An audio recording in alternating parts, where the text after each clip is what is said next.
Hey guys, my name is Elijah and in this tutorial I will show you how to hyperlink in Jira.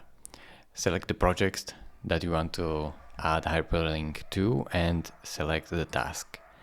Now, in order to add a hyperlink, you will have to go right here to add a description, and here you can add your link, Command K. Here you should paste your link, so select link. In my case it will be this YouTube video, copy it and paste it right here. Now display the text, so you can display the text and not the link, so I will display text, YouTube video, and now once you're done, just simply press enter and save right here. Now you can see the hyperlink is right here and I can open it up. And it is simple as that. Thank you for watching. If this video was helpful to you, consider subscribing and liking this video, and I will see you in the next tutorial. Bye bye.